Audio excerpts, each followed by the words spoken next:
말씀은 사무엘상 8장 10절에서 22절까지의 말씀입니다. 우리 함께 보도록 하겠습니다.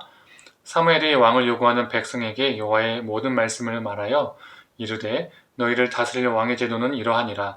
그가 너희 아들들을 데려다가 그의 병거와 말을 어게하게 하리니 그들이 그 병거 앞에서 달릴 것이며 그가 또 너희의 아들들을 1000부장과 50부장을 삼을 것이며 자기 밭을 갈게 하고 자기 추수를 하게 할 것이며 자기 무기와 병거의 장비도 만들게 할 것이며 그가 또 너희의 딸들을 데려다가 향료 만든 자와 요리하는 자와 떡 굽는 자로 삼을 것이며 그가 또 너희의 밭과 포도원과 감람원에서 제일 좋은 것을 가져다가 자기 신하들에게 줄 것이며 그가 또 너희의 곡식과 포도원 소산의 11조를 거두어 자기의 관리와 신하에게 줄 것이며 그가 또 너희의 노비와 가장 아름다운 소년과 나귀를 끌어다가 자기를 시킬 것이며 너희의 양떼의 10분의 1을 거두어 가리니 너희가 그의 종이 될 것이라. 그날에는 너희는 너희가 택한 왕으로 말미암아 부르짖되 그날에 여호와께서 너희에게 응답하지 아니하시리니 백성이 사무엘 말 듣기를 거절하여 이르되 아니로소이다. 우리가 우리 왕이 있어야 하리니 우리도 다른 나라들 같이래요. 우리의 왕이 우리를 다스리며 우리 앞에 나가서 우리의 싸움을 싸워야 할 것이니이다 하는지라. 사무엘이 백성의 말을 다 듣고 여호와께 아뢰매 여호와께서 사무엘에게 이르시되 그들의 말을 들어 왕을 세우라 하시니 사무엘이 이스라엘 사람들에게 이르되 너희는 각기 성읍으로 돌아가라 하니라. 아멘. 오늘 아침 묵상을 들으시는 모든 성도님들에게 하나님의 은혜가 있기를 간절히 소망합니다. 불량한 사무엘의 아들들은 이스라엘 백성들에게 이 왕정을 요구하는 빌미를 제공하게 되었습니다. 그런데 왕정은 결코 이스라엘에게 좋은 것은 아니었죠. 첫 번째로 왕을 요구하는 것은 하나님을 버리는 일이었기 때문입니다. 7절에도 어떻게 나옵니까? 하나님은 사무엘을 향해 너를 버리는 것이 아니라 나를 버리는 것이다 라고 말씀하셨죠. 아마도 그들은 이웃나라들의 왕정을 보고 부러워했을 겁니다. 사무엘은 분명 훌륭한 지도자이긴 하나 표면적으로 봤을 때는 사사나 제사장일 뿐입니다. 별로 멋있어 보이지 않죠. 볼품이 없어 보입니다. 그러나 왕은 다르죠. 왕이 있으면 큰 왕궁도 의리의리한 왕궁도 세워야 합니다. 있어 보이죠. 멋있는 옷도 있겠죠. 있어 보입니다. 그를 호위하는 경호부대도 군대도 있어야 합니다. 멋있죠.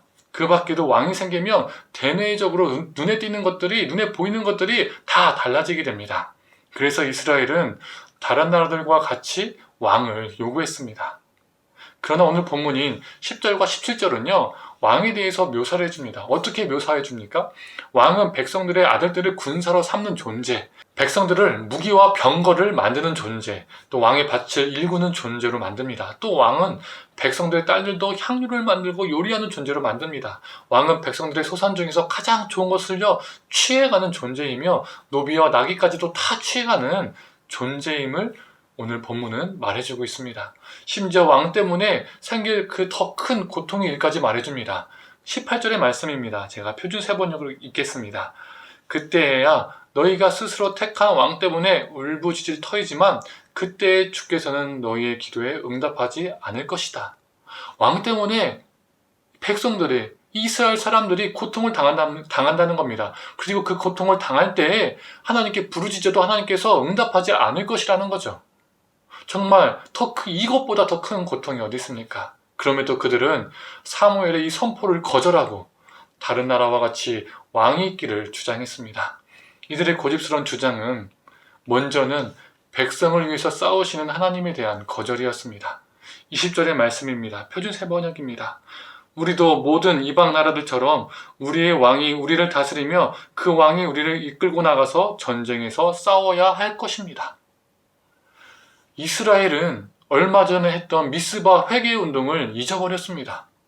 그들은 하나님이 친히 자기들 위해서 싸우는 것이 아니라 왕들이 자기들 위해서 친히 싸우기를 원했습니다. 또한 이들의 고집스러운 주장은요, 이방 나라와 같이 되는 것이었습니다. 8장 5절에서 또 20절에서 나오는 문장이 바로 이것입니다. 5절, 모든 나라와 같이 우리에게 왕을 세워서 우리를 다스리게 해달라고 말하고 있습니다. 20절, 다른 나라들과 같이 또 왕을 원한다는 겁니다. 세워달라는 겁니다. 이처럼 이스라엘은 이방 나라들과 같은 제도를 가지고 싶어 했습니다. 그 결과 어떻게 되지요? 첫 번째, 왕이 자기를 위해서 싸우기를 원했으나 자기들이 왕을 위해서 싸우는 존재가 됩니다. 역전이 되어버렸죠.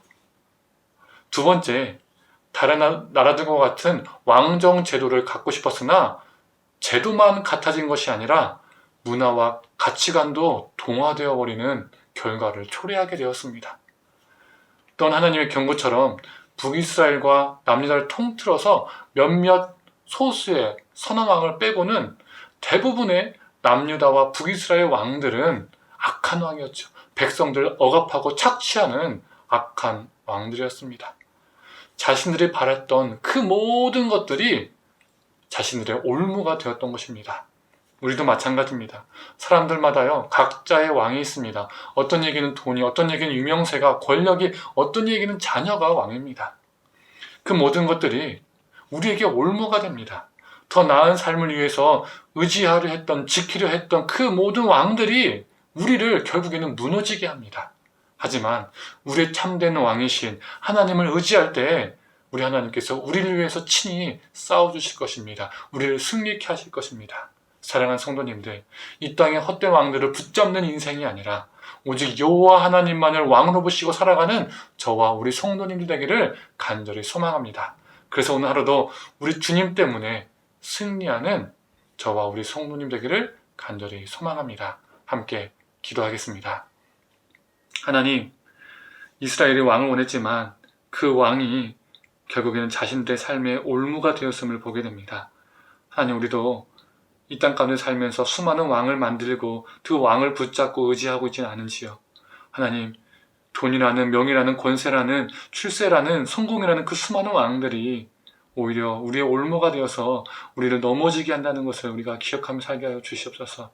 헛된 왕이 아니라 우리의 참된 주이시고 참된 왕이신 하나님만을 붙잡고 오늘 하루도 하나님께서 우리를 위해서 친히 역사하시고 친히 싸우심을 우리가 맛보아 경험하고 하루하루 승리하며 살아가는 저와 우리 성도님들에게 하여 주시옵소서.